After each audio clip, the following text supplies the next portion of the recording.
Muito bem. Estamos gravando já. Vamos lá, bom dia. De novo. Bom dia duas vezes, né? Antes e depois de começar a gravar. Está aqui a tela da Suela. Então, temos perguntas, o tema foi mais chatinho mesmo, mas tem bastante coisa para falar e a gente vai aproveitar. Eu vou parar de gravar quando acabarem as perguntas, e aí eu retomo a gravação para gravar o uso do OpenSpec, que muita gente perguntou, e a gente aproveita e vai fazer a gravação agora em tempo real. E aí vocês podem fazer perguntas. Primeiro... Eita! Não. Está errado aqui. Ah, está aqui, ufa. Suelen, da Federal de Pernambuco. Qual a melhor luz de excitação de emissão para visualização de microplásticos com vermelho do Nilo? Olha, eu fui ver, a mais usada aqui, Suelen, é a azul. Então, nesse paper aqui, ó, aqui, deixa eu pôr o laserzinho. Aqui onde você está vendo, está a referência com o DOI para você encontrar depois. Nessas duas referências, eu encontrei a luz azul. Aqui, for excitation, a high-powered blue LED light was used. Está aqui o comando Crime Light 450 to 510. E semelhante aqui embaixo, ó, 450 a 470. Então, a luz azul foi usada e o pessoal usou um filtro para poder evitar a luz azul, para poder pegar só a emissão do vermelho do Nilo, ok?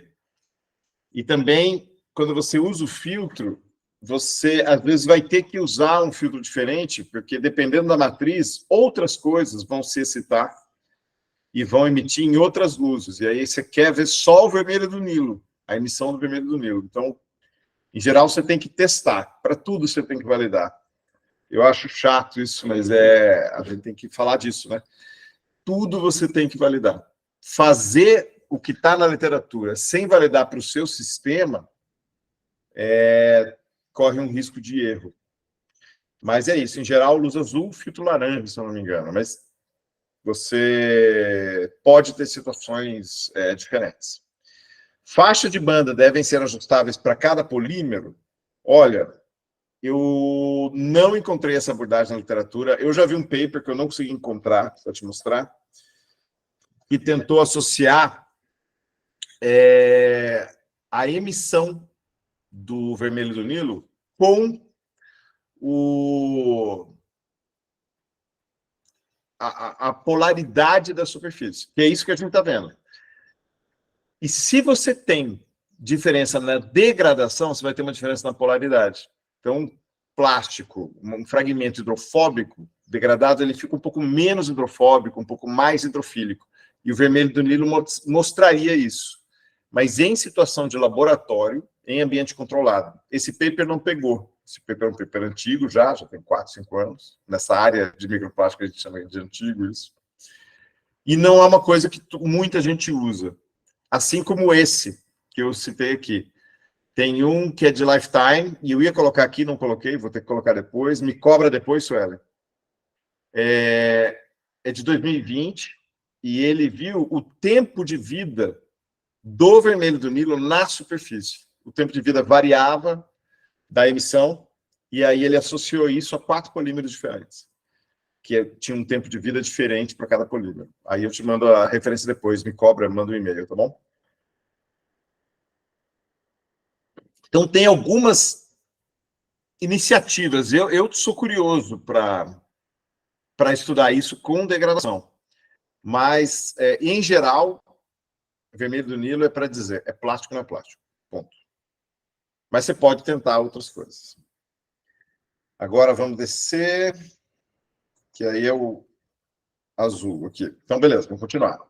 Saberia também dizer se há alguma metodologia para confirmação de microplásticos sob luz UV? Usando o vermelho do Nilo e até usando outros corantes, outros indicadores, você pode fazer com ultravioleta, mesmo ultravioleta que a gente usa muito em laboratório para cromatografia de camada delgada, até o ultravioleta de câmara de fluxo laminar, para trabalhar com com a amostra biológica, que tem ultravioleta para você dar uma esterilizada na bancada, aquele ultravioleta já fluoresce os microplásticos grandes. Então, esse paper mesmo que eu separei em azul, ele fala que ele citou com ultravioleta, e as fotos são grandes, né? Os microplásticos são grandes. Microplástico muito pequeno, você não consegue ver, tem que ser no microscópio mesmo. Então, se você tem microplásticos maiores, que são visíveis a olho nu, você consegue corar com vermelho do Nilo, levar para um ultravioleta normal, uma luz negra, e consegue ver a fluorescência. Dá para ver bem. Aí você não precisa de filtro, não precisa de nada, tá bom? E sobre a canetinha, quando o pessoal perguntou se isso não prejudica, é mais para marcar aonde ele está. Você pode, num Raman, ter isso aí prejudicando, ter uma fluorescência que pode machucar, machucar não, né? Mas atrapalhar a medida. Mas, em geral, é só para marcar, para dizer onde está, para você pegar no microscópio e, pô, é esse cantinho aqui, tem essa bolinha. Então, a canetinha, ela não pega no fragmento, ela só marca em volta, tá bom? Se foi isso que eu entendi da pergunta, não tem problema. Aí, qualquer coisa também, Suelen, pode abrir o microfone e ver se eu interpretei direito a pergunta, tá bom? Vamos lá. Por que não? Pronto. Ana Júlia Virotti. Bom dia, o senhor mostrou na videoaula o OpenSpec. Porém, a gravação cortou antes de mostrar como utiliza o programa. Aí eu vou mostrar no fim da aula. Como eu disse no começo, tem mais gente pedindo, né? Professor, poderia mostrar o uso do OpenSpec, vou mostrar no fim da aula. Adoro essa participação colaborativa, proativa dos alunos.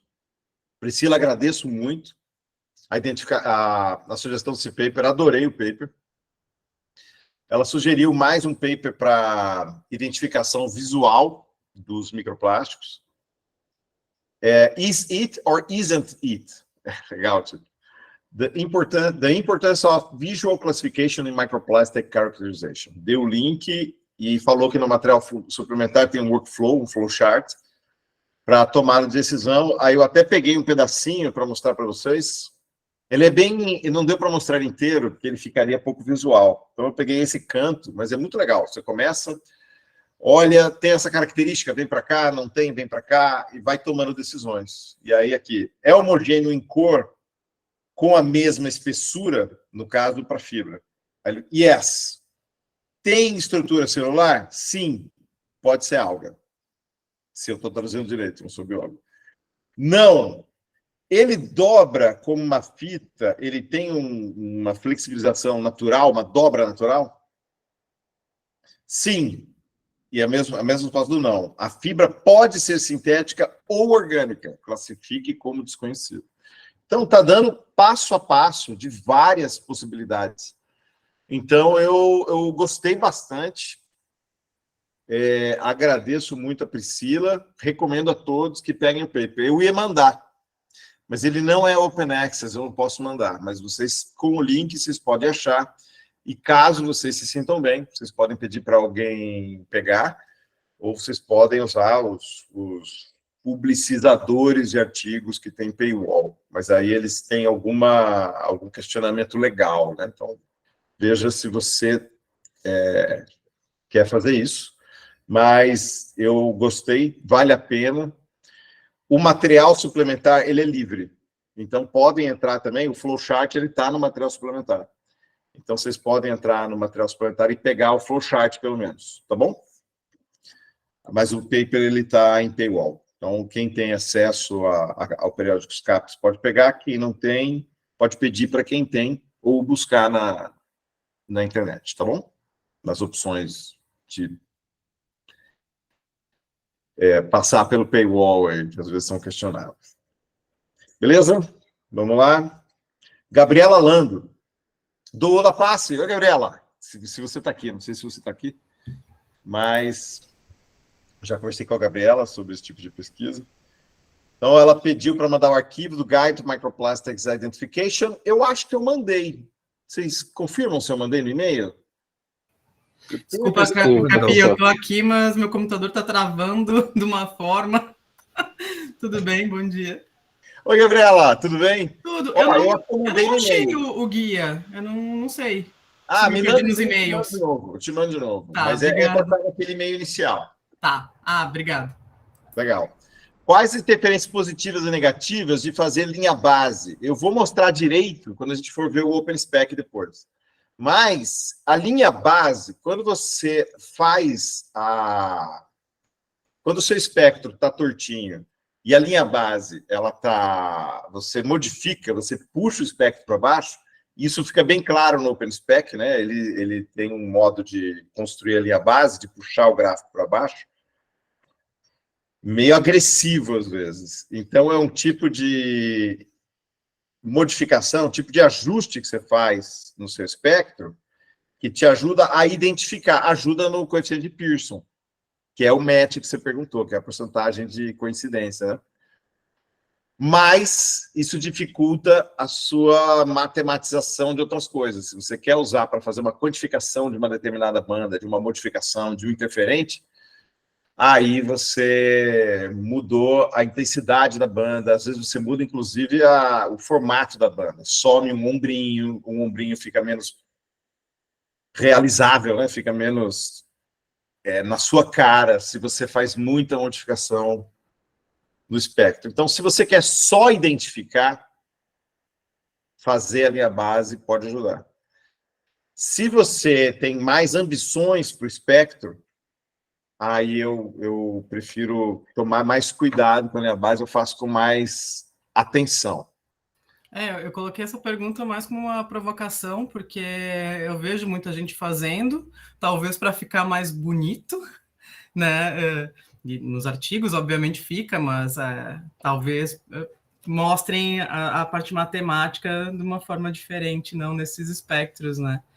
E também, mais provocativo ainda a gente faz milhões de espectros. Como que a gente vai tratar todos eles? Né? Como fazer isso de forma automatizada? Eu sei que tem gente que usa R, tem milhões de coisas, mas como não perder a característica de cada um dos espectros, porque cada ponto vai ter a sua característica, né? Então, era mais para provocar e entender dos colegas como é que fazem também, e, claro, da tua experiência. Não, é muito legal. Quando você tem alguma coisa que você tira de centenas de espectros, e no laboratório que você está agora, você tem esse contexto, eu pediria ajuda de um quimiometrista. Foi o que eu fiz inicialmente numa colaboração daquele conjunto de dados que a gente conversou. Porque é impossível você tratar tudo. E também aí você perde detalhes. Uma coisa que você pode fazer é clusterizar. Então, você tem técnicas quimiométricas para clusterizar, né? Ou seja, você tenta, de acordo com alguns critérios, que às vezes são de inteligência artificial, e às vezes você dita esses critérios, você pode fazer pacotinhos de tipos de espectro. Então, os espectros que têm mais carbonila do que hidroxila, os espectros que têm mais carbonila do que essa banda de referência. Então, você tem algumas métricas simples. E nessas métricas, você raramente acerta a linha base, por exemplo. Então, você faz esse tipo de métrica, é uma métrica mais grosseira. Então, é para ter a carona da distribuição, é uma visão macro, que é diferente de quando você está estudando alguma coisa específica no seu laboratório e quer ver alguma modificação que acontece no seu microplástico, porque você está... Tem até uma outra pergunta, foi sua mesmo ou foi de outro? Deixa eu ver. Aqui, uma pergunta, até para responder a sua última pergunta, você pode ter que, para poder usar uma determinada técnica ou métrica para o microplástico que você coleta no meio ambiente, você tem que checar se esse tipo de material vai degradar de maneira a formar alguma coisa. Qual é o mecanismo, qual é a tendência, de acordo com diferentes meios degradativos, que aquele material vai ter para se degradar. E aí você meio que valida o seu processo. E aí você tem um processo mais fino.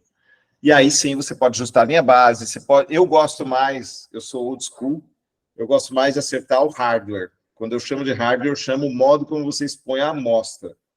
Eu tenho muito cuidado de preparar uma amostra e expor ela a modificações, mas de maneira que essa amostra não saia do meu porta-amostra e que eu coloque esse porta-amostra sempre do mesmo jeito, para que a micro-região ao longo do feixe do infravermelho seja sempre a mesma.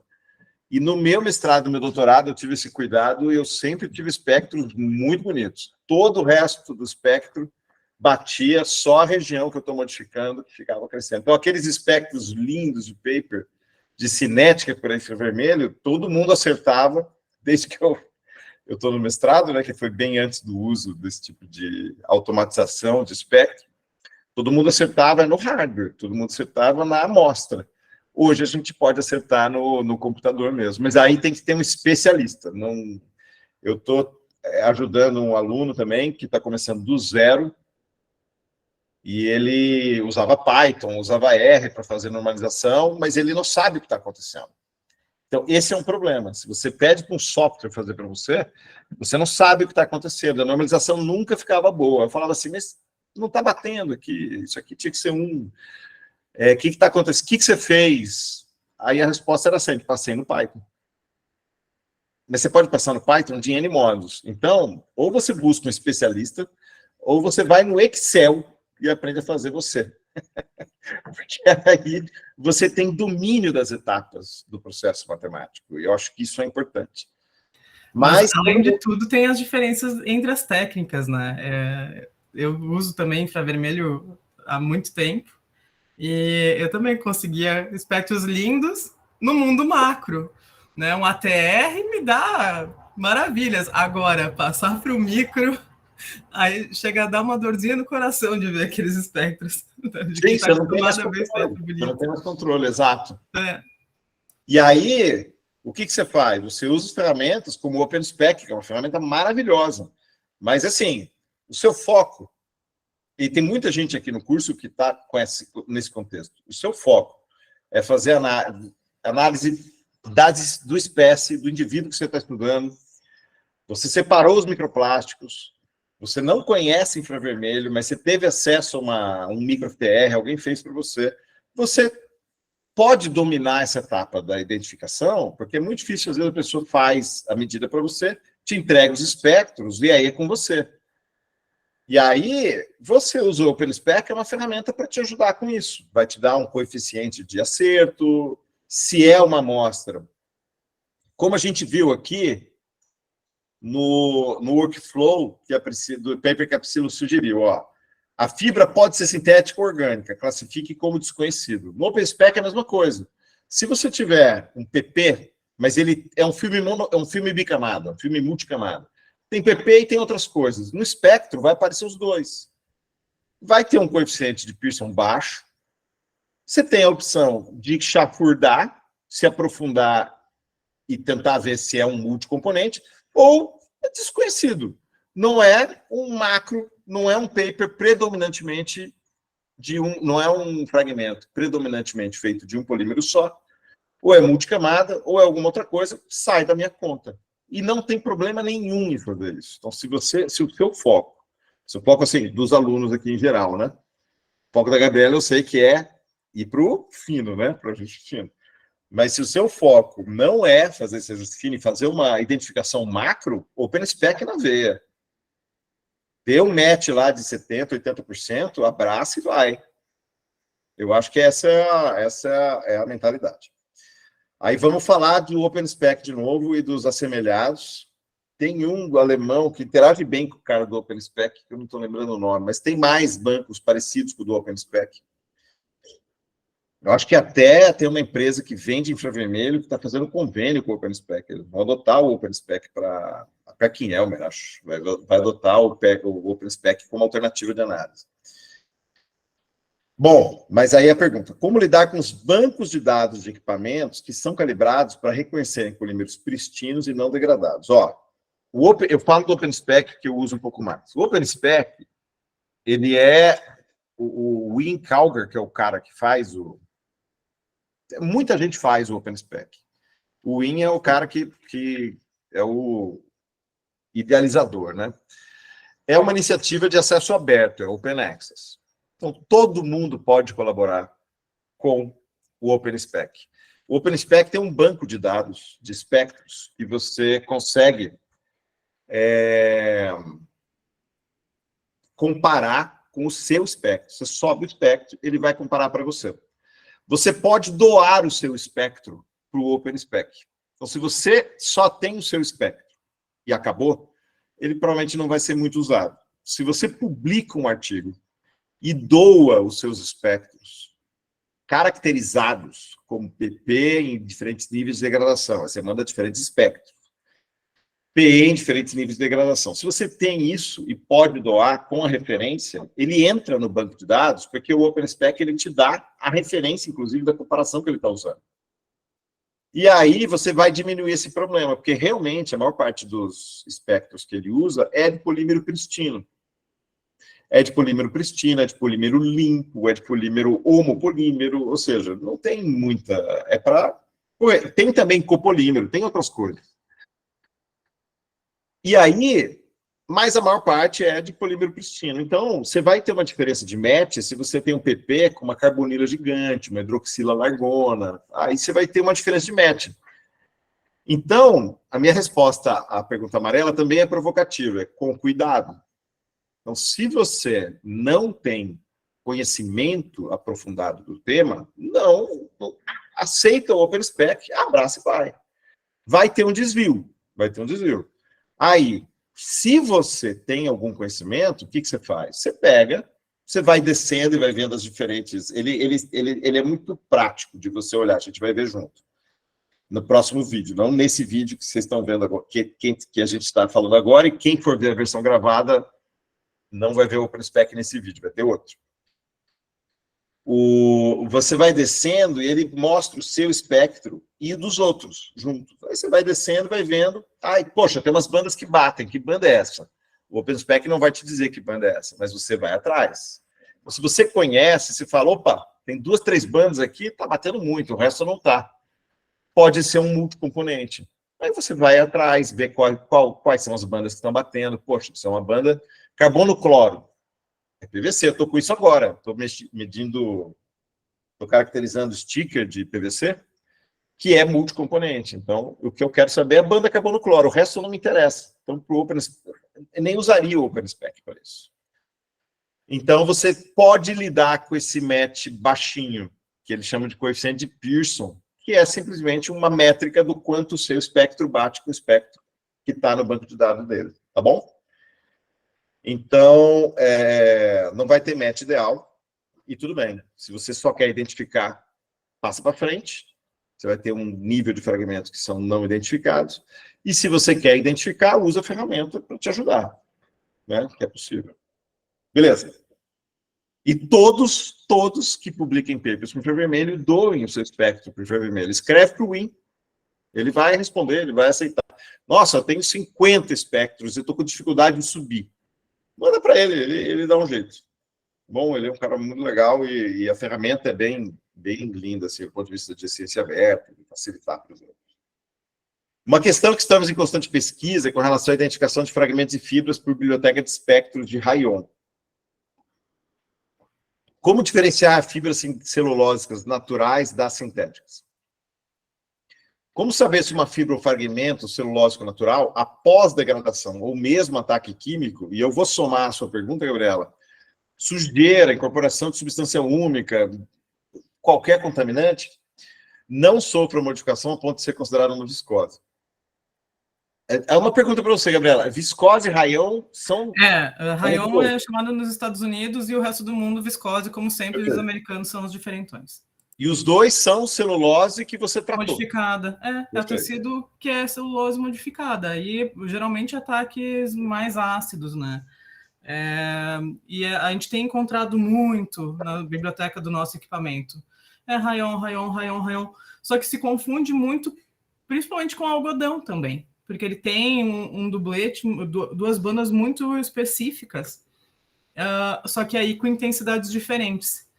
E tem vários artigos que estão demonstrando isso, como utilizar do FTIR para diferenciar entre a natural e a sintética, mas no mundo micro, como tudo fica dificultado, deveria ter tratamentos a mais.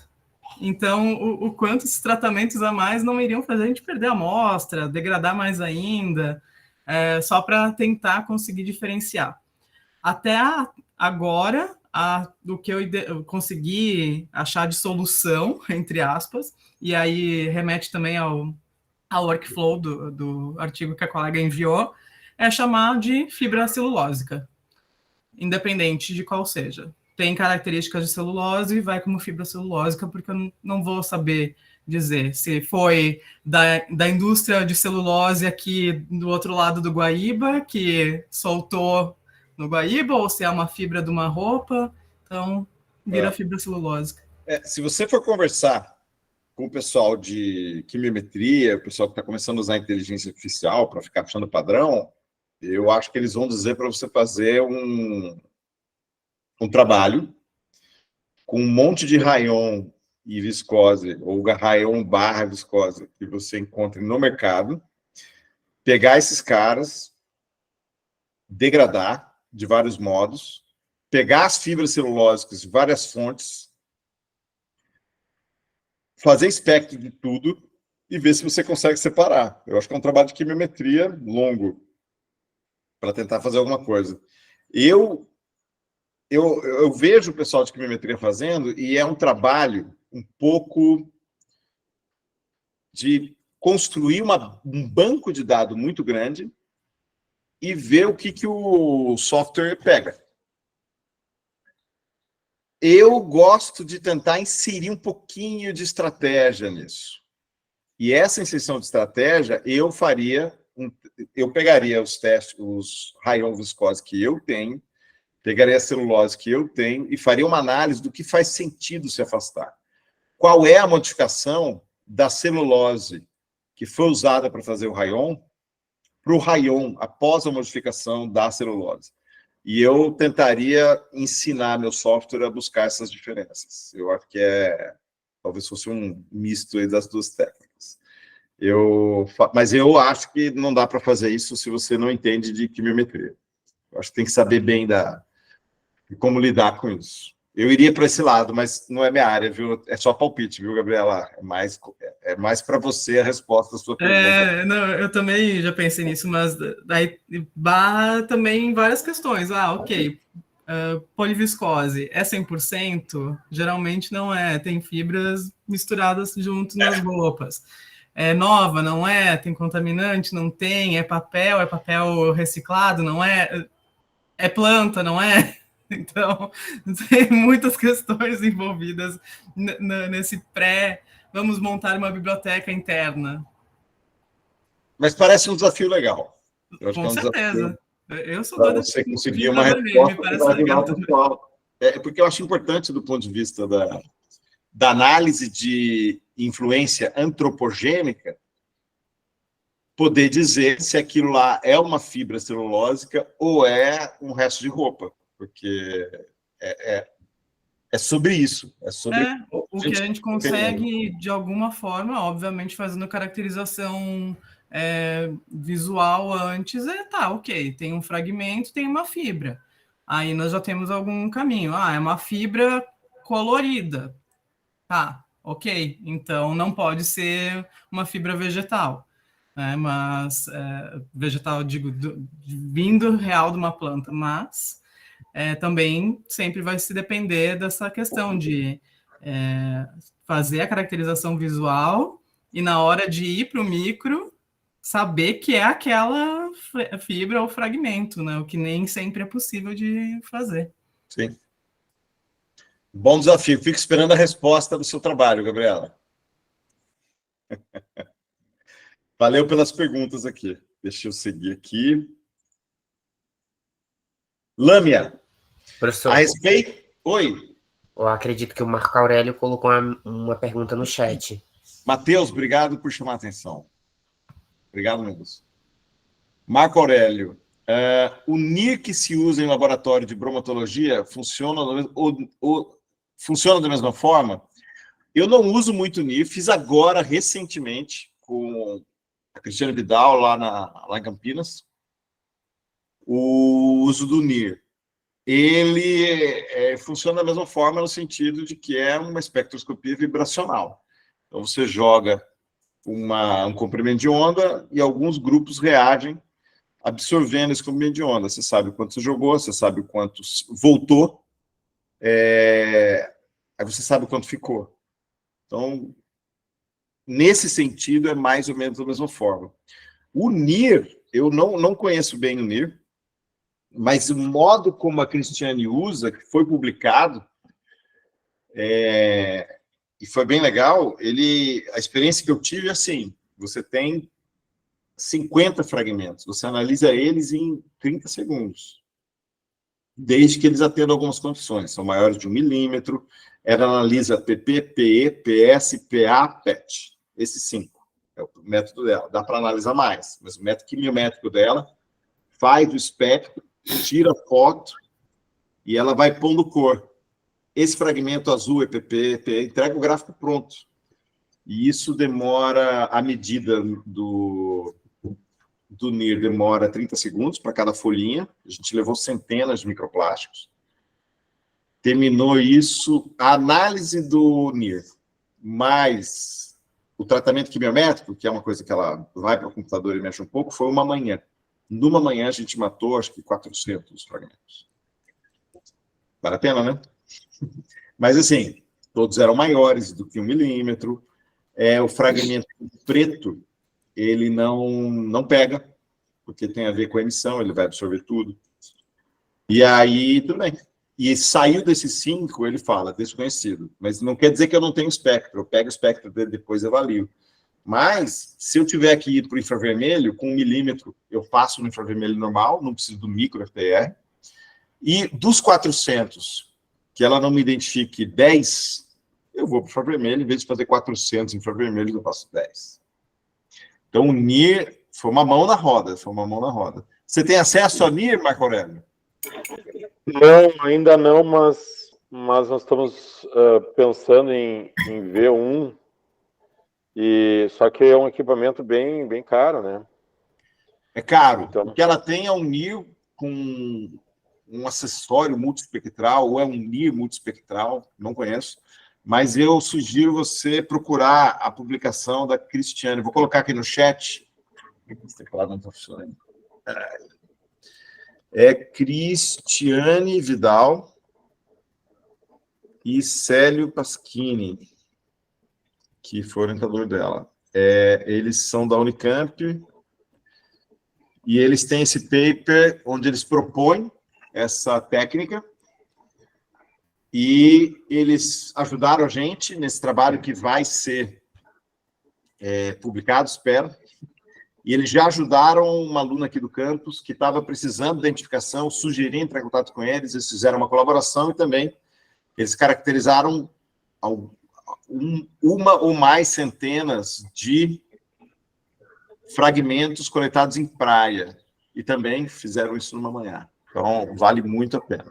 Você tem esse tipo de característica de microplástico grande, é um bom trabalho. Tá bom?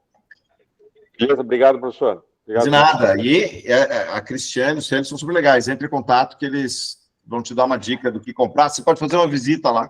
Se vocês estão pensando em comprar, fala com eles. Eles usam. Show. Valeu. Então, Lâmia, vamos lá. A respeito da sensibilidade da espectroscopia FTR. T1. A partir de quanto tempo de degradação é possível visualizar mudanças no espectro do polímero degradado com respeito ao pristino? Lâmia. Estou aqui, professor. Não dá para saber, Lâmia. Depende de muita coisa. Mas eu tenho algumas coisas para te comentar. Então, depende, por exemplo, se você tem... Depende do tipo de polímero. Sim. Eu tenho, da minha tese, eu trabalhei com polipropileno, com poliestireno e com a mistura dos dois, com a blenda de PP e PS. Sim. O PP, rapidinho, ele degradava. Uhum. O PS não degradava. Demorava muito. E eu ficava pé da vida. Caraca, até que eu pensei, poxa, isso é legal. E a blenda dos dois, que é a mistura do PP com o PS, degradava mais rápido que o PP. Sim. Uhum. Porque tinha um esquema, não vou chatear vocês com isso, mas a gente explicou isso, publicou um paper, ficou bonitinho. Mas o PS praticamente atua como alguém que recebe a luz e não degrada. Hum, O PP tem dificuldade de receber a luz, mas o pouquinho que ele recebe degrada rápido.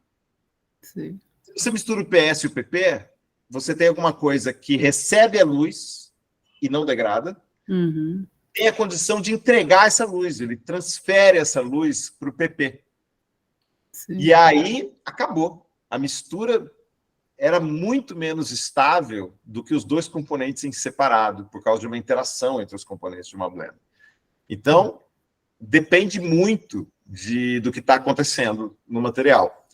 E tem uma coisa muito legal, propriedades mecânicas. Esse é um paper do meu orientador, não lembro com qual polímero, mas ele viu o tempo que levava para o polímero, que eu não lembro qual é, começar a mostrar a carbonila no infravermelho. E também ele fez os mesmos tempos de degradação à luz medidos pelo infravermelho, ele mediu pelo ensaio mecânico de puxar uma barrinha num extensômetro. E a propriedade mecânica apareceu bem antes. Modificações na propriedade mecânica apareceram antes do que as modificações na carbonila. Então, o infravermelho não é o cara. Uhum. Para você começar a ver, ele não é o cara ideal. Para você Sim, começar a ver. estou percebendo. Quando começa a degradar, eu já vi papers mostrando quimiluminescência como uma técnica que vê antes. Sim. Você pode, por exemplo, ver ângulo de contato, uma técnica sensível. Uhum. Você tem outras técnicas que podem ver, depende da degradação que você está medindo. Uhum. Mas o infravermelho não é necessariamente a melhor técnica, e mesmo que você tenha o infravermelho, um PP estabilizado e um PP não estabilizado vão ter diferentes tempos para começar Sim. a aparecer. Então, você pega um PP que foi feito para, sei lá, para fazer pasta. Sempre uso pasta de escritório, porque eu compro pasta de escritório para degradar. Sim. Porque ela é feita para uso indoor. Então, ela não tem formulação. Se tem, está errado. Se tem, o pessoal fez, gastou dinheiro à toa. Porque não é um material que fica muito exposto à luz. Então, ele pega o pacote de estabilização básico. Não existe plástico sem estabilizante. Não existe plástico sem aditivo. Falei das aulas. Mas, se é um PP que vai ficar fora, vai ter muito mais estabilizante. Então, se você quer ver logo, compra um PP de uso indoor, compra um polietileno de uso indoor, que provavelmente não foi estabilizado contra a fotodegradação. Se você quer ver termodegradação, aí você toma o cuidado semelhante. Ok? Aí depende do tipo de degradação. Então, em relação a isso, depende do polímero, depende do plástico, depende do polímero, depende do tipo de degradação. Às vezes o VA e o VC é muito mais rápido que o VA, obviamente. Sim. E depende da formulação, então varia. P2. Qual outra técnica seria apropriada para validar ou confirmar o acontecimento da degradação junto com o infravermelho? A Raimara, colega da Gabriela, ainda no laboratório da professora Andréa Neves. Você também trabalha com a Andréa Neves? Eu não. Não, achei que tivesse muita coincidência com ela. Não. A Raimara, eu co-oriento a aluna da Andréa, e a gente está escrevendo um artigo sobre isso, e ela levantou isso. Ela viu, pegamos o PP e fizemos um recorte curto de tempo da literatura, só para ter uma ideia, e levantamos que tipo de banda de referência foi usado, que tipo de material foi usado para fazer métricas de degradação. Sim. E ela viu também, foi uma iniciativa dela que foi muito legal, ela viu também quais são as técnicas analíticas, além do infravermelho, que são usadas para estudar. E a gente levantou, e aí, em breve, se a gente conseguir publicar, você vai ter acesso. Mas tem de tudo. Tem de tudo. Depende do que você quer medir. Você quer medir morfologia, que é uma coisa que varia com a degradação, MEV, microscopia óptica. Você quer medir cristalinidade, que é uma coisa que varia com a degradação, DSC. DSC, sim. Quer medir propriedade mecânica, um extensômetro, de ensaio mecânico. Então, você tem tudo. Depende do que você quer. Você tem algum contexto específico que você gostaria de compartilhar para a gente discutir? Particularmente sobre micropolímeros, no, mas é porque eu estoy trabalhando más con polímeros naturales, celulose, amido y lignina, né? Entonces estoy haciendo unas blendas para aplicación para filmes para embalagens de alimentos. E estávamos tentando melhorar a hidrofilicidade, né, do filme de amido, né, porque ele é muito hidrofílico e a lignina pues, retrasa um pouco essa propriedade. Legal. Só que como a gente não pode colocar muita lignina na formulação do filme, porque é comestível, né?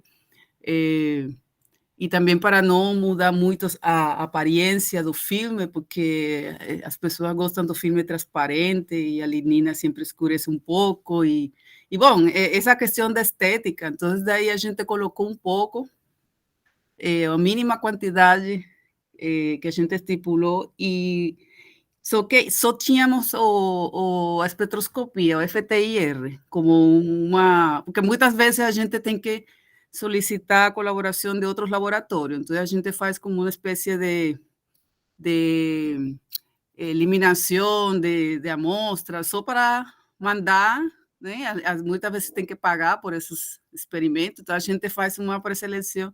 E só tínhamos essa técnica inicialmente e o DSC, né? Mas a gente queria, era mais fácil, mais rápido.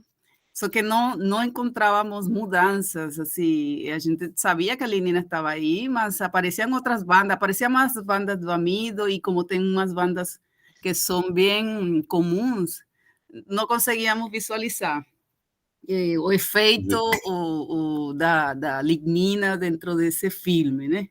Então, já me aconteceu com blenda de PBMA com PLA, me aconteceu com PBMA com fibras, PLA com fibras, e sempre tenho que recorrer a outra técnica, a ensaio mecânico.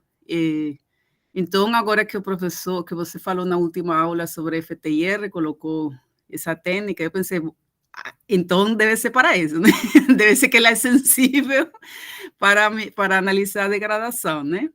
Ela é muito usada para acompanhar a degradação, mas não necessariamente é a técnica mais sensível para as etapas iniciais da degradação. Exatamente, eu acho que ela não é sensível para muitos processos, muitas etapas iniciais de outros processos, porque eu tenho lido assim, que ela não é uma técnica, digamos que definitiva, né? Você tem que sempre usar ela com outra técnica, aliada a outra técnica para confirmar. Né? Depende do que você quer medir, mas é que fotodegradação, e foi uma coisa que eu não discuti muito na aula que vocês assistiram, porque não é um aprofundamento. Talvez na disciplina Microplásticos 2, talvez ela seja menos introdutória e mais aprofundada, a gente possa falar.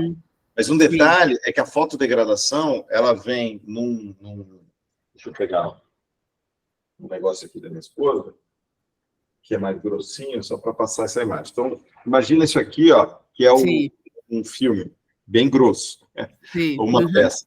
A fotodegradação, ela acontece de cima para baixo. Sim. Então, é do ambiente que recebe a luz para dentro. Sim. E o infravermelho, ele não fica na superfície. Mesmo que você use ATR, ele é profundo, alguns micrômetros. Sim. Então, ele vai pegar sinal da região que está degradada e ele vai pegar sinal da região que não está degradada. Entendi. Então, você está diluindo o sinal da degradação, das carbonilas e hidroxilas. Se você quer saber o exato início, a coisa bem específica mesmo, de começar a degradação, teria que usar o XPS, que é um equipamento que praticamente fica na superfície. Mas é um equipamento com tanto detalhe que você tem que querer muito essa informação. Bem relevante.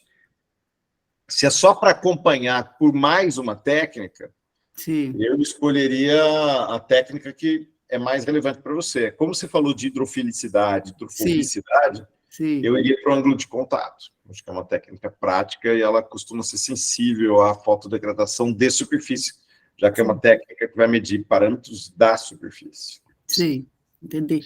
A Gabriela me está fazendo uma sugestão. Então, como a gente estava na fase inicial, a gente queria saber se o método de integração do amido com a lignina estava dando certo. Então, a gente fazia, digamos, a mistura, a gente tinha um método e queríamos simplesmente verificar que a lignina se integrou com o amido, né? Com o resto da formulação, porque como ela tem uma parte que é hidrofílica, outra parte hidrofóbica e o amido é hidrofílico, então queríamos saber se se integraram e se aparecia a banda da lignina no espectro, comparado com o do amido sem lignina. Então, aí eu vi, olha, mas era bem pouco, dava para confundir com...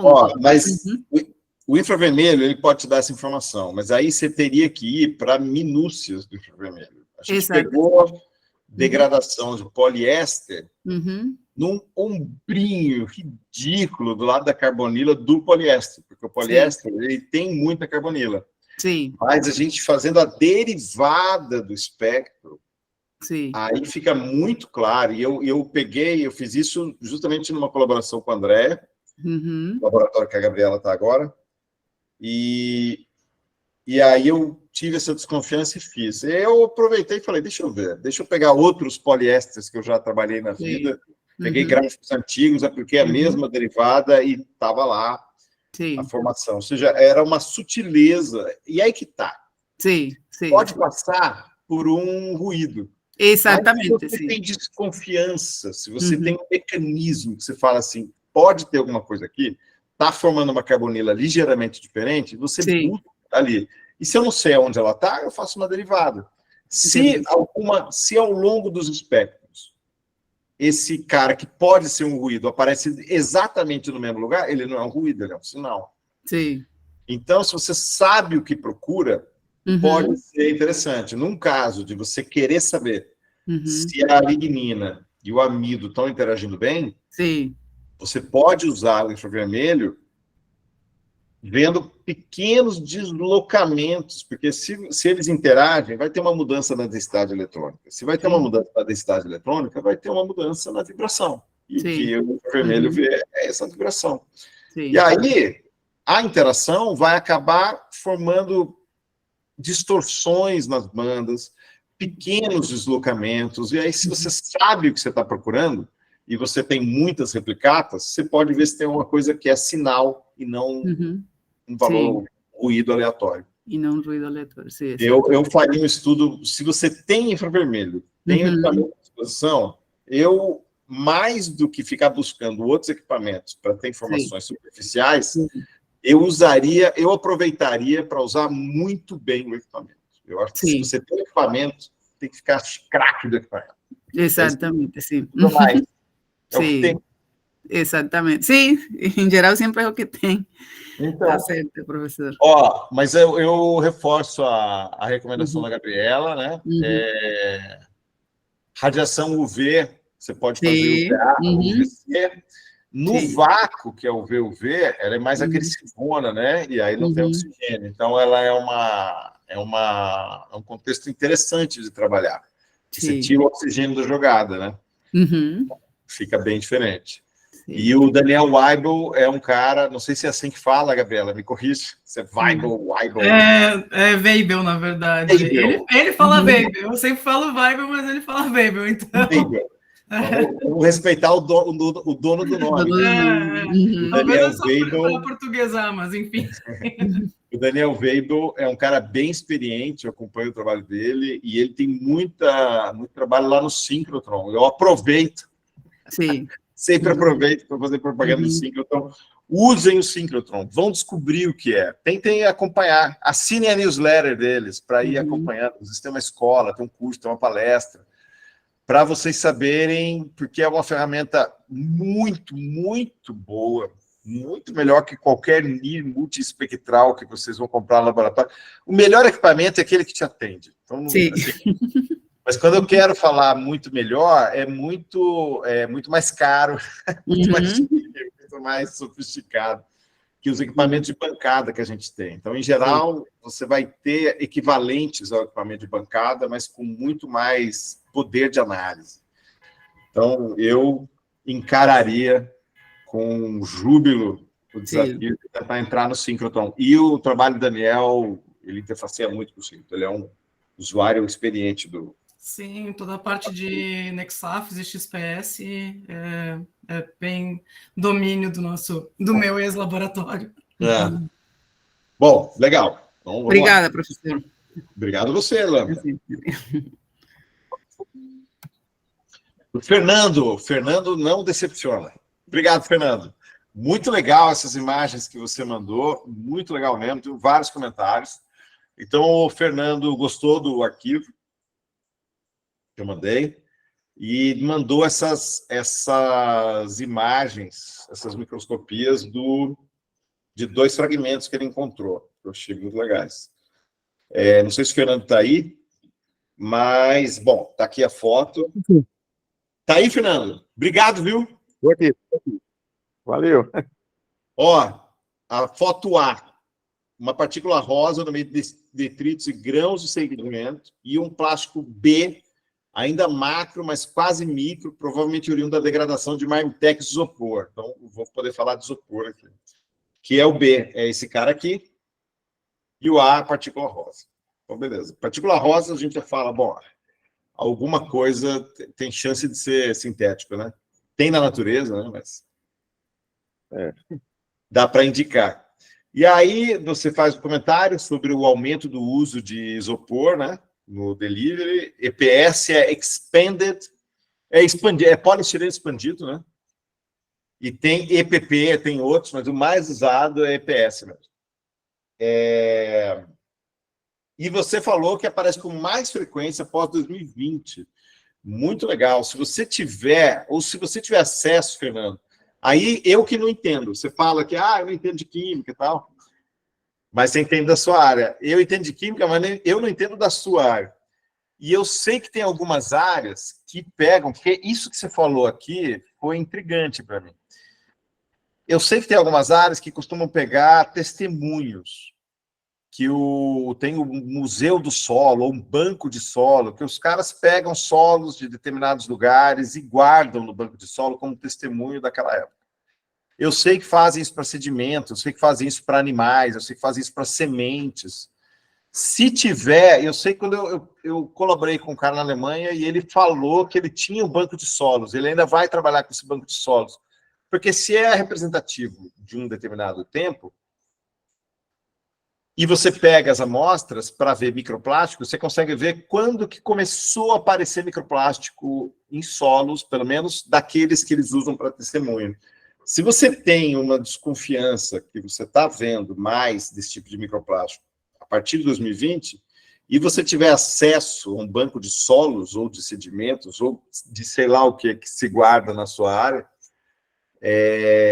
pode ser o testemunho disso. Então, se não para agora, mas para algum momento da sua carreira de pesquisador, ficar atento a isso, porque eu acho que essa hipótese que você lançou, ela é muito legal. Ela é muito legal mesmo. E aí seria legal ver isso. E se ele é fisicamente estável, mas não parece ser no ambiente aquático, o poliestireno, ele é um cara estável. Ele é estável por uma questão química.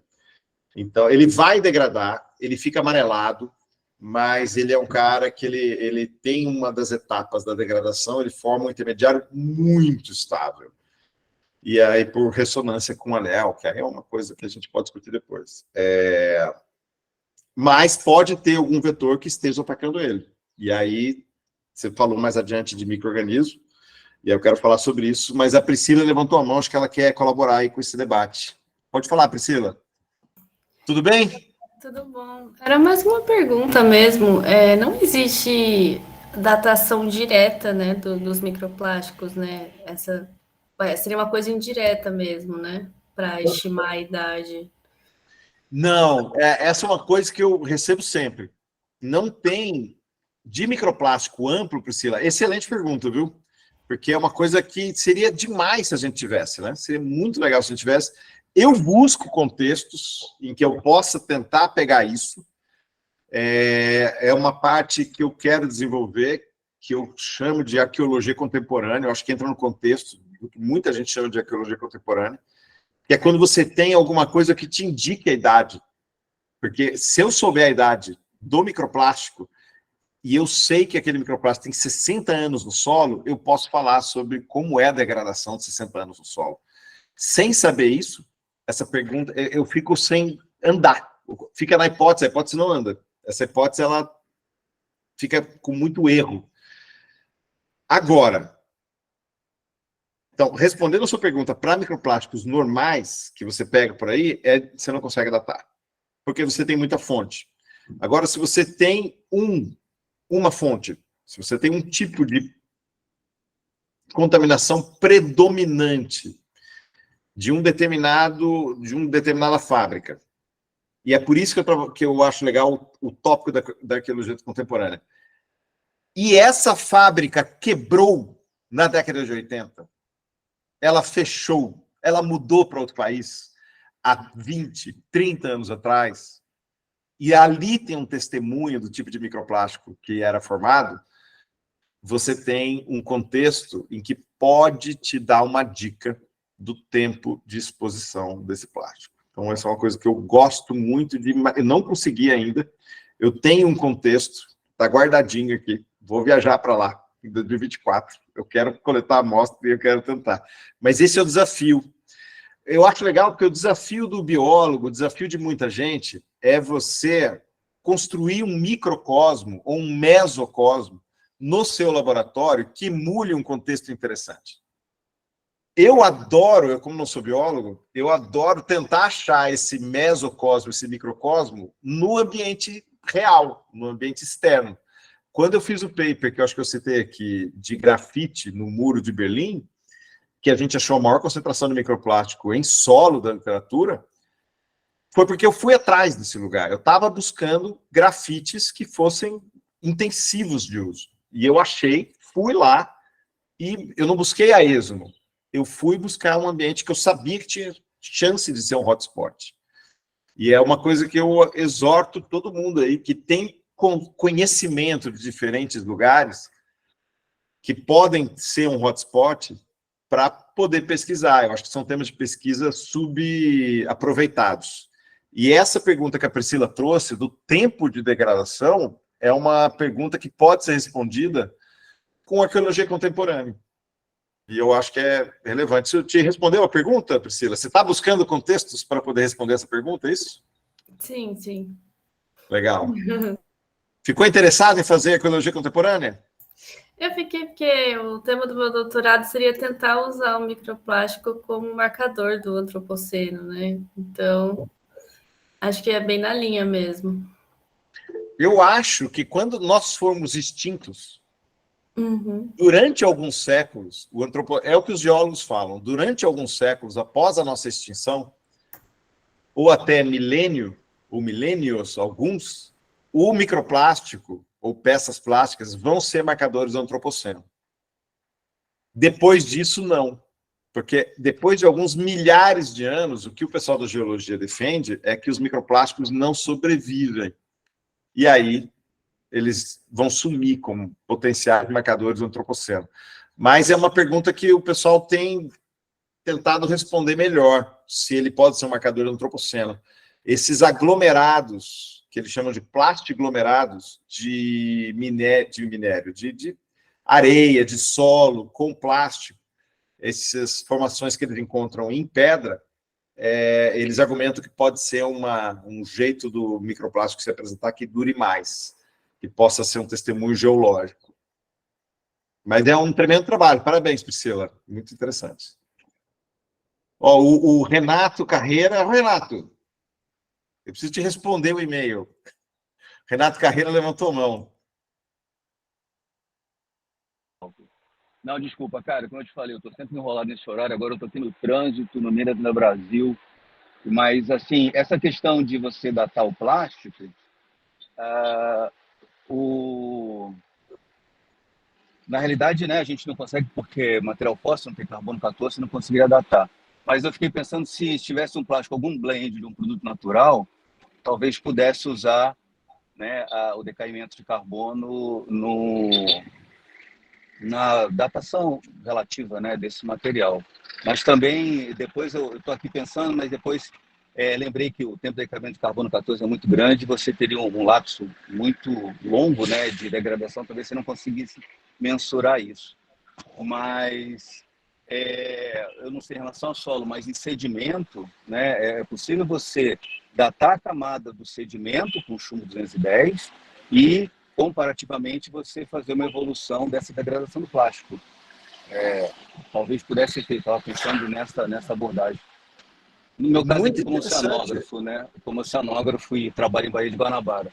Era uma coisa que a gente está pensando em fazer, uma datação relativa, mas até que ponto, né, a gente consegue realmente acompanhar a degradação temporal, fazendo essa comparação pela datação do sedimento onde aquele microplástico é encontrado no testemunho. Muito interessante, nunca tinha pensado nessa possibilidade. Que legal, gostei de saber. Eu acho que alguém até comentou aqui, Renato. Anderson Ferreira, chumbo 210 é mais adequado para sedimento lamoso. Ué, mas beleza? Não, qualquer sedimento. Qualquer sedimento. O que importa é a taxa de sedimentação. Você fica limitado ao tempo de meia-vida do chumbo, que são 22 anos, você consegue datar o processo de até 100 anos.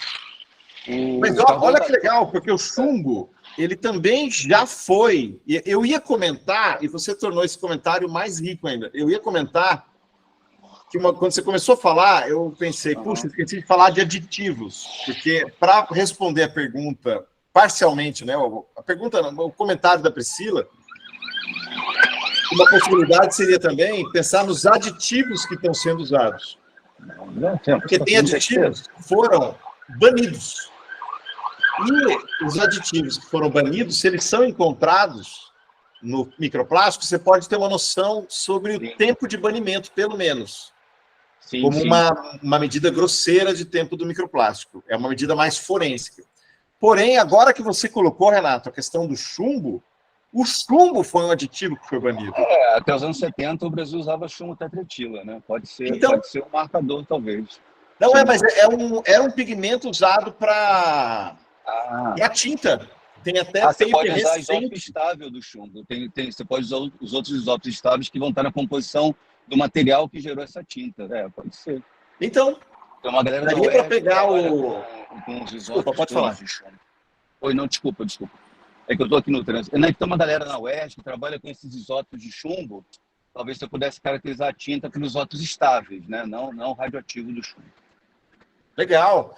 Não, porque como o chumbo ele foi banido como pigmento há pouco tempo assim, algumas décadas, 2 décadas, não sei, mas ele tem sido usado há 8 décadas, sim, daria para fazer um ajuste fino do tempo de microplástico que tem chumbo dentro. E ter pigmento metálico é uma coisa que daria para medir melhor em XRF. Sim, você consegue medir com umas técnicas interessantes. E XRF você tem no ciclo. Vou aproveitar para falar de ciclo. E esse seria um contexto de muito apelo e interesse para aprovar a proposta no ciclo. Com a presença de microplásticos pequenos. Ô, Walter, deixa eu aproveitar aqui. Uma questão que eu não sei se você volta essa parte até de aditivos, né? Eu tenho uma dúvida muito grande sobre metodologia de aditivos. Você vai voltar a abordar isso em mais detalhes? Não, pode colocar agora. Não sei se você está com tempo. Assim, eu estou acostumado a fazer arrasto em Baía de Guanabara, vem aquele monte de material na rede, você faz todo o trabalho, né, do manual do NOAA, de separação, degradação, digestão, decantação, etc. E depois você ainda vai analisar o contaminante que está presente ali, né? E eu queria, assim, difícil achar metodologias que realmente detalhem como que você processa a amostra para poder fazer análise de BPA, de dioxinas e de vários outros contaminantes orgânicos e outros aditivos, né, do plástico, os próprios fitalatos, etc. Mas, enfim, se voltar isso uma outra aula, eu vou acompanhar, a gente retoma a discussão. Não, dá para te comentar agora. Os aditivos, o problema de você fazer presença de aditivo em microplástico é a quantidade. Porque você vai fazer uma extração, vai tentar fazer uma cromatografia de um fragmento, ou por fragmento, é muito complicado. Uhum. Agora, eu mandei uma proposta agora Está sendo avaliada ainda, não aprovei, não sei se vou aprovar. É a primeira vez que eu estou mandando lá para os Sirius, para o Singleton novo. E eu mandei isso para ver fitalato e microplástico, porque é um tipo de microplástico que é para ter fitalato. Então, nesse caso, como tem o micro e o nano FTR, ali daria para ver. Então, dependendo do aditivo, BPA eu acho difícil, mas um aditivo de um fitalato, que tem uma quantidade maior, daria para ver. Eu pedi para ver. Eu mostrei, fundamentei que na literatura mostra que dá para ver. Se o feixe for pequeno o suficiente, intenso o suficiente, se eu consigo ver o infravermelho, eu vou ver se tem fitalato. Então, dá. Dependendo do aditivo que você está buscando, dá. Tudo que for metálico, retardante de chama, você pode ver no micro e no nano XRF, por causa do bromo. Isso também faria no síncrotron? Faria no síncrotron. Dá para fazer fora do síncrotron. Porque o que tem, na verdade, a ideia não era fazer de cada grupo, né? Era fazer do bulk de microplástico que você separe lá no final, a análise, por exemplo, de PCB, que pode estar dissolvido, né? Dá. Faz muito isso em área de praia, mas entendi. Fazer... Do grosso. Pegar tudo junto e medir. Grosso. Só para ver o que tem ali, para você acompanhando, não tanto o plástico em si, mas o contaminante que está ali sendo disponibilizado no meio, né? Dá. Mas mesmo assim, eu faço análise de contaminante orgânico, né, em nível traço. A gente tem um cuidado enorme com contaminação. Nessa de microplástico, que a concentração é baixa, você tem um procedimento sujo, vamos dizer, né, para fazer a análise. Eu sempre fiquei assim, pensando como melhorar isso. E é difícil encontrar isso nos artigos bem detalhados. Embora tenha muito artigo de contaminante, tanto dissolvido quanto aditivo e microplástico. Não, excepcional. Eu acho que você fazer essa opção de pegar o conjunto de microplásticos, desde que você tenha uma massa... Eu acho que você não vai conseguir fazer análise não específica. Não. Até dá. Tem gente que faz, mas são equipamentos mais complicados. Mas se você tiver um não específico, não, é GCMS, a gente tem GCMS. Não, se você já tem um protocolo para fitalato, você pode fazer essa extração. Para BPA, pode fazer essa extração. E no caso é extração mesmo, normal, com solvente, mas você prepara a amostra toda, você coleta a amostra e já vai direto para a extração. Sim, eu acho que é possível de se fazer. Você vai ter que trabalhar a diversidade, né? Mas é algo que dá para fazer. Tá, mas desculpa, eu vou interromper aqui para não alugar demais, mas a gente depois conversa essa questão do síncroton, estou interessado, de repente a gente pode tentar algumas coisas e a gente conversa depois. Legal, tá? Show de bola. Valeu, um abraço, obrigado. Valeu, Renato, obrigado. Valeu, um abraço. Vou para o Fernando agora, que é o dono da pergunta. Professor Walter, só para te responder, nós temos aqui o museu do Departamento de Sonografia, que tem amostras de Planck desde os anos 70, né? Então, a gente tem esse registro, porém não sabemos o que entrou nessas amostras de contaminação direta, né? Do processo de análise, do processo de coleta, etc. Vamos ter na próxima semana a defesa de uma doutoranda que analisou várias amostras lá desde os anos 70, né? Registrando microplásticos. Mas essa questão aí eu acredito que seja, né, esse Marquitex que eu venho encontrando nas amostras, o consumo desse tipo de material cresceu muito depois de 2020 aqui em Recife, e nós observamos em situação de campo ilhas flutuantes, formadas por esse tipo de material isopor. Eu vou até depois mandar uma foto aí para vocês, acho que na próxima pergunta, lá na próxima aula, eu anexo verdadeiras ilhas só com esse tipo de material, né? E foi a partir de 2020 que esse material mais parecido com isopor vem aparecendo com muita frequência nas amostras de plâncton. Então, eu acredito que possivelmente seja isopor. Legal. Legal. Olha, Fernando, muito legal você ter esse banco de plâncton temporal, com esse histórico. E você falou muito bem comentado que você não dá para saber o cuidado para evitar a contaminação de microplástico da pessoa que manuseia, que guarda, que organiza esse banco, né? Mas se houver esse histórico, é possível, talvez seja possível, caso a caso, né? Mas me parece uma boa hipótese de pesquisa ver uma linha base de concentração de microplásticos, mesmo antes de ser esperado encontrar esses microplásticos, porque essa linha base seria a contaminação do usuário, porque o cara que está manipulando fibra vegetal, fibra celulósica, como a Gabriela colocou, pode estar confundindo e vai atrapalhar a sua medida, mas você vai ter uma linha base dessa contribuição do manuseio. Eventualmente, com o início do que a gente espera de contribuição microplástica, vai ter um descolamento dessa linha base, e aí você pode dizer que a partir de tal década, pelo menos, grosseiramente, você teve esse descolamento de uma linha base, e você pode fazer análise ignorando fragmentos, por exemplo. Desculpa, ignorando fibras. E aí você pode ver em que momento começaram a aparecer mais fragmentos coloridos, mais filmes, ou seja, tem coisa aí para mexer. Eu acho muito legal essa possibilidade de acesso a bancos de dados históricos. Muito legal isso. Mas, bom, vou continuar. Peraí, alguém mais subiu a mão? Porque tem mais comentário do Fernando. Vou aproveitar bem o texto do Fernando aqui. Alguém tinha levantado a mão? Suelen, acho? Ou perdi isso? Licença, isso, professor. Fui eu, Suelen. Oi, Suelen, quer falar? Isso, só para aproveitar a deixa, em relação a amostras, né, de décadas passadas, no caso, a maioria delas, elas são conservadas em formol.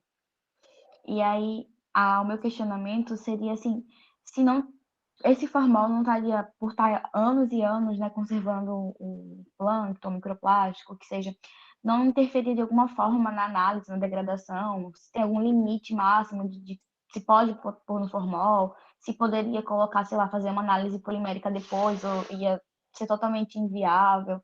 É mais sobre a questão do formol mesmo. Olha, muito interessante. O formol, ele vai dissolver alguma coisa, ele vai entumecer outras coisas, ou seja, ele vai interagir com a substância, ela vai aumentar de volume, mas ele não vai dissolver. Algumas ele vai dissolver parcialmente. Então, se é uma borracha que tem uma porcentagem de reticulação, ela pode perder parte da massa, mas a parte reticulada não. Então, tem algumas coisas que podem acontecer sim. E dependendo... Eu não sei se você falou disso, me deu a impressão, me veio em mente que uma vez que ele pode ter dissolvido algum polímero, você poderia pegar o próprio formol que vai ter esse polímero dissolvido e medir, mas a quantidade vai ser muito pequena. Agora,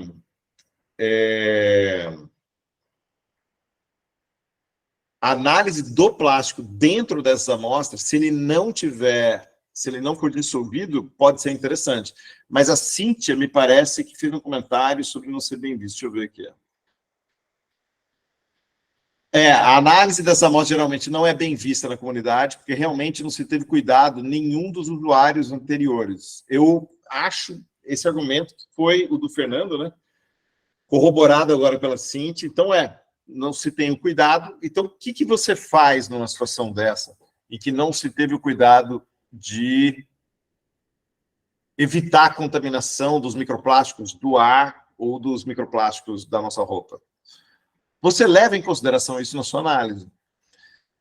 E eu sempre achei que alguma coisa não ser bem visto pela comunidade nunca deve ser um argumento para você não fazer uma pesquisa, se você tem um argumento para fazer essa pesquisa. Se você tem um contra-argumento para alguma coisa não ser bem vista. Mas eu acho que vale a pena, porque, em geral, vai ter contaminação. Só para trocar uma informação que eu discuti ontem com um aluno meu, que está aqui, o Mussa, que não estava aqui no começo, ele me mostrou, nossa, mas tem muito microplástico na amostra de NABR, de NSL, que eu peguei do frasco. Tem muito. O que eu estou fazendo de errado? Não estou fazendo nada de errado.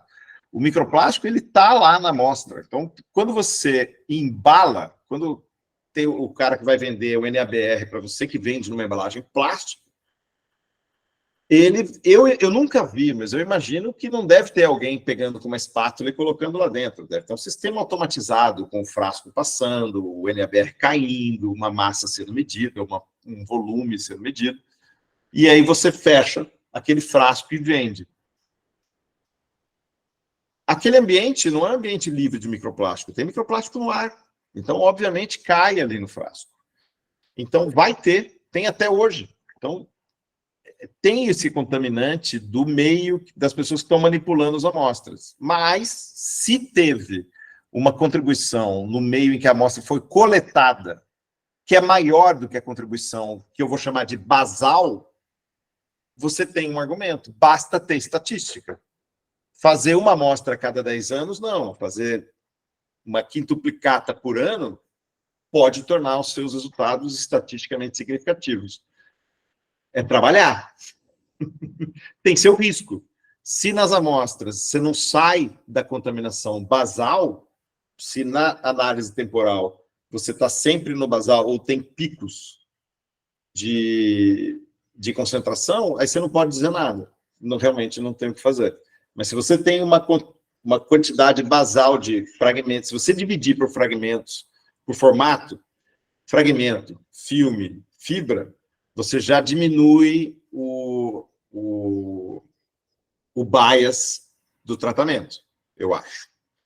E se você conseguir sair consistentemente da linha basal, você tem uma época em que a contribuição pode ser considerada relevante, você pode ter estatisticamente uma medida que pode ser associada ao local da amostra e não à contaminação do tratamento da amostra. É a minha opinião, mas aí falta debater com a comunidade. Cíntia, você trabalha com o tema? Oi, professor, bom dia. Sim, eu Bom trabalho dia. com o zooplâncton, inclusive eu conheço o Fernando Porto, né, da Rural. E a gente tem uma aluna, né, de mestrado trabalhando justamente com amostras históricas. E aí, mas é muita fibra. Não, a contribuição de fragmento é muito pequena. Por isso que eu não sei se vale a pena esse esforço. Inclusive, eu fui para um evento recentemente, internacional, e uma aluna de doutorado, ela simplesmente abandonou todas as amostras dela, porque ela tinha começado a analisar amostras que já tinham sido utilizadas por outras pessoas, e ela viu que estava muito ruim. E ela teve um trabalho enorme de analisar essas amostras, e depois ela viu que não ia dar para usar. Então, foi uma demanda de tempo muito grande, né? Eu não sei se é algo que vale a pena eu ver, se dá para fazer. Acho que para um aluno de pós, por exemplo, é totalmente inviável. Tem a restrição do tempo e a demanda do entorno por resultados publicáveis, né? Sim. Exatamente. É uma coisa que é uma pressão. É chato quando a pressão limita a nossa liberdade de escolher um tema, né? Mas você tem razão, Cíntia. É arriscado mesmo, é arriscado. E quando você vai tentar publicar, né, os revisores pegam muito nisso da contaminação, né? Então, você pode ter um outro problema lá na frente. Então, não indicaria. Com relação ao formol, que a sua lei falou, né? Eu tive esse problema também, porque minhas amostras também são analisadas em formol. E aí, o que me sugeriram, né, um pessoal que trabalha com isso há muito tempo, o João Frias, na Irlanda, ele me falou que eu poderia deixar a gente retira, né, os microplásticos visualmente, eu poderia deixar um tempo na água, porque eu só vou identificar o polímero muito tempo depois, né, depois de analisar todas as amostras. Então, eu tenho feito isso e não tem prejudicado minhas análises no FT. E por que na água? Então, eu não sei se colocar na água acaba livrando o formol de a partícula do formol de alguma forma, deixando um tempo lá na água, porque geralmente eles coletam e congelam, né? Ok. Não, é que eu pensei, se é para tirar o formol, põe em um dessecador com baixa pressão, né? Porque você diminui a pressão local, a pressão do vapor do formol faz o serviço. A gente coloca na água, coloca no congelador. Se funciona, tá ótimo. E depois as partículas, elas são secas, né? Então, Acho que todo esse processo ele acaba livrando do formol e não tem mais. Legal, legal. Legal. Obrigado por compartilhar, Cíntia. Nada possível. Professor? Oi. Oi, Gustavo. Eu estou aqui, professor. Só para secundar o que o professor falou, eu ontem filtrei de novo aquela solução DNABR que me deu aquelas fibras e realmente quando eu observei não tinha mais fibra. Ou seja, então, fazendo essa segunda filtração, você validou a capela de fluxo laminar onde você está trabalhando. Que eu não tenho fibra lá e fiz também aquela membrana umedecida para o controle do ambiente e teve o mesmo padrão da membrana anterior, que não tem contaminação do fluxo, da capela de fluxo. Ou seja, a conclusão é que quem está contaminado é o frasco onde a gente comprou o reagente novinho. Ou seja, não tem como evitar. O frasco tem um sal que é transportado, que é agitado, que é mexido, e aí o sal ele fica raspando a superfície do frasco, que é de plástico. E ele foi fechado, o próprio sal que foi tratado, ele estava exposto ao ar. Então, assim, ou aberto, ou em ambiente controlado, mas em ar, ele não estava no vácuo, impossível. E aí tem contaminação de microplástico, não tem para onde correr. De várias cores, de vários... então, foi realmente muito curioso.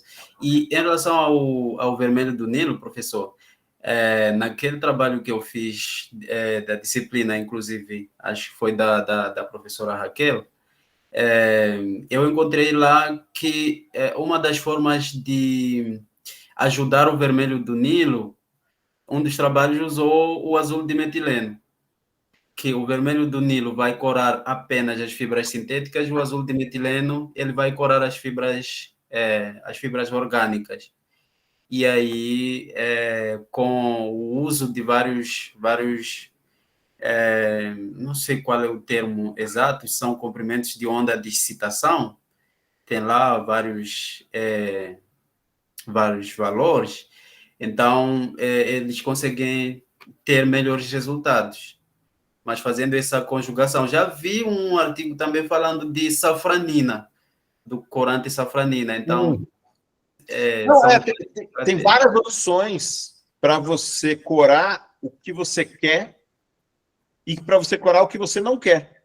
Não o que você não quer corar, mas o que você não quer contar. E aí isso te ajuda, sim. O pessoal chama isso de co-staining. Sim. Acho que o pessoal da biologia sabe melhor do que eu. Eu aprendi essas coisas recentemente. Mas você tem muitas opções. Legal. Ou seja, quem não consegue pagar R$3.000 por 1 grama de vermelho do Nilo, que tudo bem, dura muito tempo, mas é R$3.000 de investimento inicial, você pode usar outros marcadores, outros corantes, que dá para... Você vai ter algum resultado. Legal. Obrigado, Mussa. Obrigado, professor.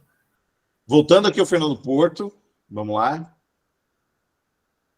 Durante a aula síncrona, por volta de 34 minutos, você fala sobre os polímeros sendo feitos para durar, mas podem ser afetados por salinidade e pH, que é o trabalho que eu comecei a aprender sobre isso com a Graziella, lá da FURB. E eu até achava que, assim, salinidade, como vai influenciar? E ela mostra que influencia. Então, tem influências da degradação. Mas é importante entender que ela faz estudos para entender a influência macro de sal, de pH, para colocar em contextualização o comportamento como a degradação ocorre em ambientes diferenciados, até para prever o que vai acontecer com o plástico no mar. Mas é muito complicado você usar esses conhecimentos que ela está criando agora, né, que ela está na fronteira desse trabalho, para fazer uma análise dos microplásticos que você encontra no meio ambiente. Eu acho que aí tem um trabalho longo para chegar lá. Então, por exemplo, na sequência, aqui, o Fernando fala, a foto A foi feita no Rio Capibaribe e a B na foz com salinidade alta. Essa diferença de salinidade dos lugares em que você coleta não necessariamente pode ser usada, dificilmente ela pode ser usada para colocar em perspectiva a degradação que você vai medir. Primeiro que os microplásticos eles têm a mobilidade. Segundo que você não sabe, mesmo que eles tenham uma mobilidade menor, porque eles estão compondo um sedimento ou alguma coisa, por algum motivo eles não têm mobilidade, a gente não sabe quanto tempo ele está lá e a gente não sabe qual é a origem dele, a formulação. Então é muito complicado você trabalhar com plásticos que você não conhece para fazer essas ponderações. Então, só esse comentário aí. Não foi isso que o Fernando quis dizer, a pergunta está mais adiante. Mas eu aproveitei esse texto do Fernando para fazer esse comentário. Note na foto que a parte porosa deste isopor agrega bactérias. Achei esse comentário muito legal. Ainda mais porque parte porosa. Em minha opinião, pelo que noto, além de substrato, essas bactérias podem estar degradando macro, quase microplástico. Cara, muito legal. Eu acho que você tem um espaço aí de observação bem interessante. Se você tem parte do polímero tendo o crescimento de algum biofilme, de alguma evidência de micro-organismo estando grudado ali, comendo plástico bem confortável ali, ou seja, provavelmente ele está comendo, ou provavelmente ele está agregado ali, estando agregado ali, ele tem acesso a algum alimento. Se for o plástico, e você tirar essa bactéria, é para ter uma evidência desse plástico estar sendo comido. Então, se você puder pegar essa bactéria, colocar em cima de um plástico que você conhece, que está flat, está lisinho, conseguir ancorar esse micro-organismo nesse plástico e observar depois, conseguir tirar esse micro-organismo, e você tem afundamento da superfície, esse bicho provavelmente comeu o plástico, comeu aquele material. E dá, inclusive, para usar as técnicas analíticas, que a gente posso conversar com você com mais detalhes depois, para poder ver como essa modificação aconteceu. Se essa modificação gerou mais carbonilas, hidroxilas, ou seja, essa modificação, esse ataque das bactérias ao plástico envolveu oxidação, vai aparecer carbonilas e hidroxilas na superfície do plástico. Então, a gente consegue ver isso.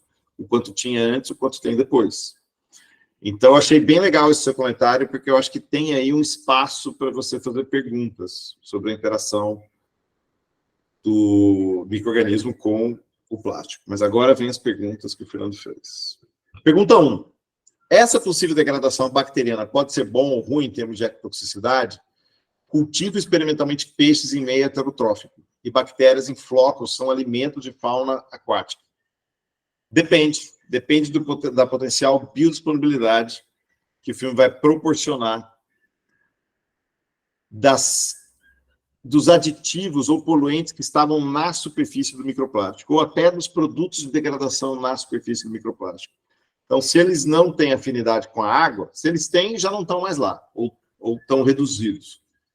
Depende do coeficiente de partição.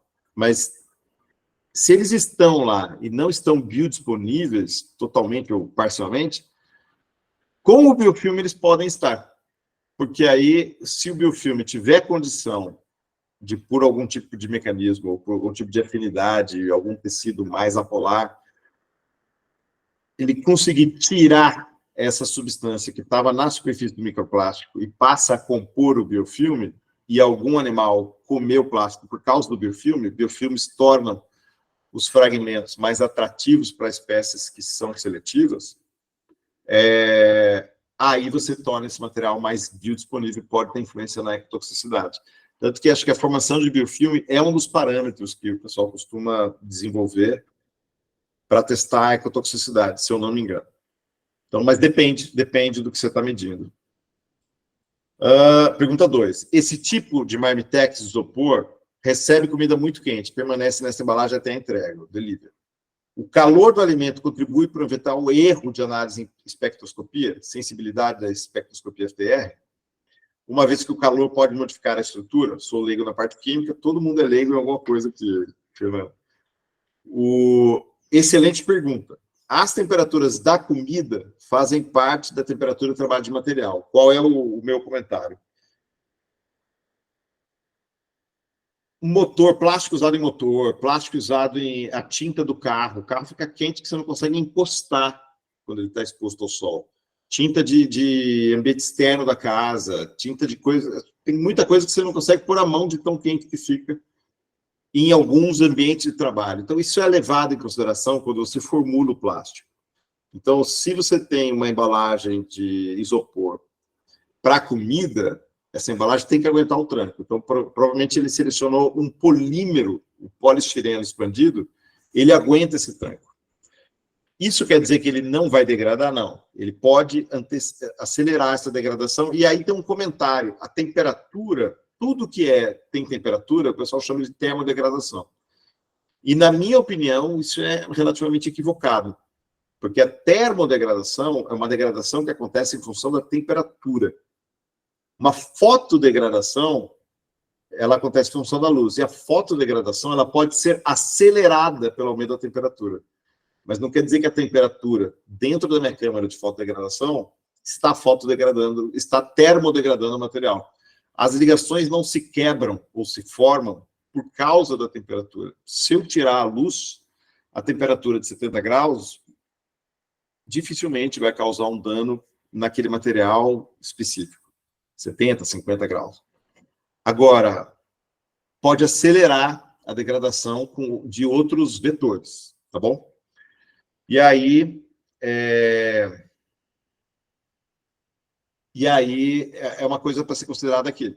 Me parece que o contexto que você coloca tem a ver com esse conceito.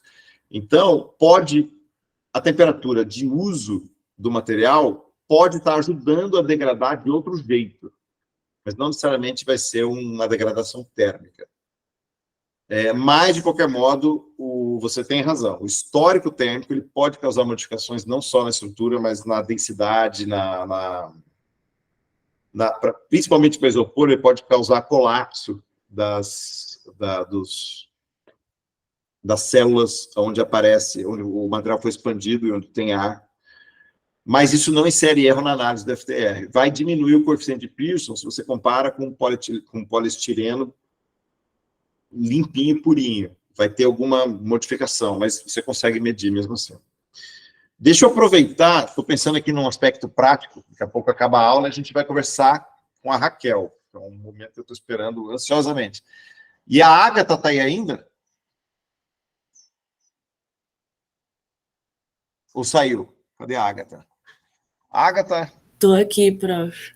Agatha, passa o link para... Agora que eu pensei que acho que a Raquel não tem o link da aula. Tá bom. Você passa para ela? Passo. Obrigado, Agatha. De nada. Ó. Então, beleza. Fernando, está respondida a sua pergunta?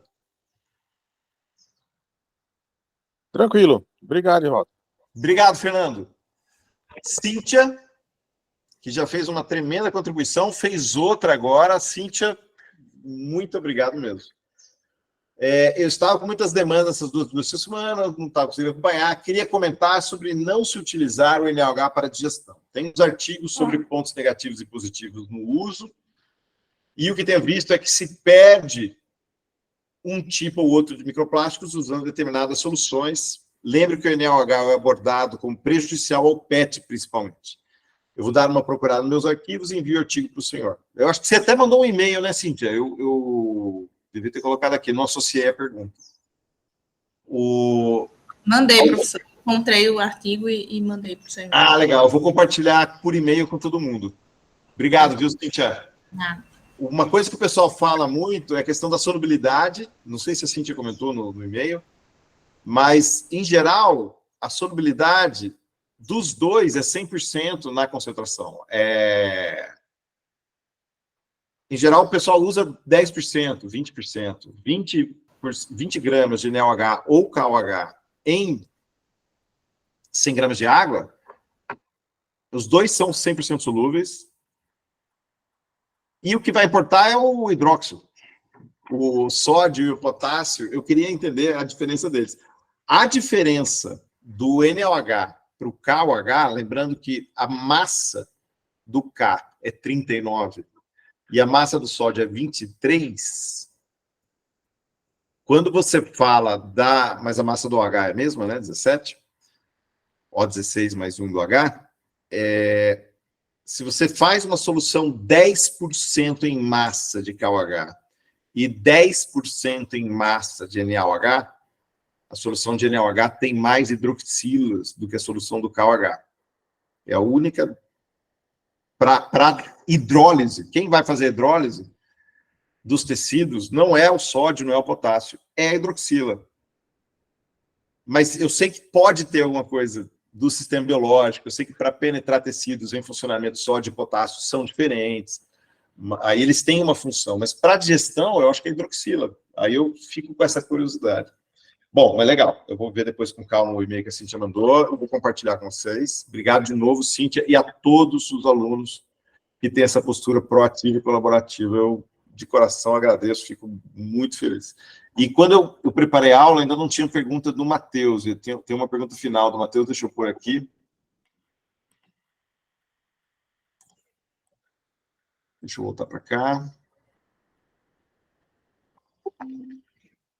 Beleza, vamos lá, Matheus, deixa eu pôr aqui. Gostaria de confirmar se entendi corretamente no caso da identificação de microplásticos através de espectroscopia. O que será identificado nas feições picos será a interação das moléculas que constituem o polímero. Certo? Sim. Sim, deixa eu só corrigir, porque às vezes eu falo pico e o correto é falar banda. O pico é o ponto máximo da banda. A interação do grupo químico com a matéria é a banda inteira. Ok?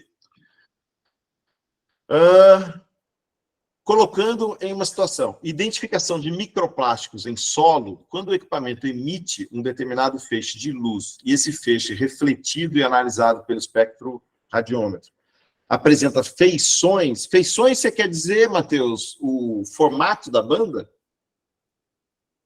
Exato. Perfeito.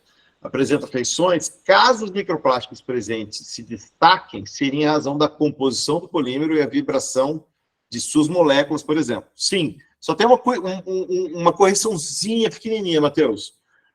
Em razão da composição do polímero e a vibração das moléculas de polímero, né? Ou seja, o polímero, um fragmento inteiro, e esse fragmento é composto de várias moléculas de polímero. Beleza. Aí, que não é uma correção, só um detalhamento. A vibração das moléculas é o que vai aparecer no infravermelho. Mas eu acho que você já fez uma pergunta que me fez imaginar que você está querendo... Você mede o infravermelho junto com o solo, Matheus? Exatamente, professor. Exatamente. Você tem que tomar cuidado, porque tudo que está no solo também vai vibrar. Uhum, sim. E aí o seu desafio é achar qual é a vibração do microplástico e você vai ter que encontrar qual é a concentração desse microplástico para dar o sinal mínimo que você precisa observar. Você está fazendo... Sim, sim, mas aqui no laboratório... Você está na próxima pergunta, você fala de curva de calibração, né? Legal. Professor, poderia dar uma tip? Sei que pode ser bem relativo por conta de cada especificidade das pesquisas. Mas elucubrando, qual seria um bom tamanho de curva de calibração para quando se trata de uso de espectroscopia NIR-Raman? Geralmente, eles não utilizam muitos pontos para calibração. Se você não tem motivo para acreditar que você vai ter um comportamento não linear, você tem que fazer os pontos até você... Assim, eu faria com muitos pontos para você achar qual é a concentração mínima para aparecer o sinal. Mas, realmente, a concentração máxima, eu acho que se você faz a concentração mínima e depois você faz mais 2 ou 3 ordens de grandeza, ou multiplica por 2, 4, 8, sabe? Multiplica, faz algum trabalho de aumentar a concentração até chegar ao ponto do ridículo. Tá bom. Se do limite de detecção até o ridículo, que é assim, jamais a gente vai ter aquela concentração numa situação normal, acabou a sua faixa. Ali, esses 2 pontos, mais 2 ou 3 pontos intermediários, deu linear, acabou. Abraça e confia. Mas muito... Era isso que eu estava... Fala, Matheus, desculpa. Era exatamente isso que eu estava planejando, professor, e pensando exatamente isso, nos pontos de calibração, pegar o limite e extrapolar assim até o ridículo, para justamente manter esse controle. E no nosso caso aqui no laboratório, a gente trabalha com solos, nós iremos fazer uma contaminação proposital, né? Nós iremos contaminar, então meio que todos os valores a gente vai trabalhar com eles num controle, né? Tudo a quantidade de plástico nós iremos saber, os tipos de plásticos a gente vai saber, os tamanhos a gente vai controlar nas peneiras, os ranges e tudo, e a gente vai fazer essa poluição proporcional àquilo que seria encontrado na realidade. Por exemplo, num solo de praia, a literatura diz que tantas porcentagens de plástico tem na praia, que tem literatura que fala isso. Nós iremos fazer essa proporção aqui em laboratório, controlado, claro, e ver se a técnica de radiometria no NIR, né, no infravermelho próximo, ela consegue, como seria o comportamento dela? Se ela seria eficiente, se ela, nos tamanhos extremamente pequenos, que a gente está considerando aqui no microplástico, alguns limites, por exemplo, 3 ranges, 3 limites, se naquele limite o NIR ele funciona bem, ele é efetivo, se nos tamanhos já próximos do mesoplástico ele já é... Claro que ele vai ser mais efetivo, né? Geralmente com os tamanhos maiores, o equipamento ele consegue ter uma maior resposta, mas a gente vai trabalhar nesse sentido. Muito legal, Matheus. Um trabalho de pesquisa bem legal. Se eu puder te dar uma sugestão, quando for trabalhar com solo, eu destruiria o solo. Exato. Eu tenho que homogeneizar, porque o tamanho do feixe pode rivalizar com o tamanho do agregado. Exato. E se você tiver agregado, o agregado pode preferencialmente pegar, não sei se você vai incubar o solo antes de fazer a medida, ou só vai misturar e vai fazer a medida, mas se você tiver um agregado, ele pode introduzir um bias na sua medida. Sim, destruiria, eu colocaria no liquidificador, porque aí você vai destruir o plástico e os agregados, e aí com homogeneizado, acho que vai funcionar melhor. Você vai fazer pastilha ou vai fazer terra? Exato. Tá. Porque pastilha não ia, por transmissão, não ia funcionar mesmo, né? Uhum.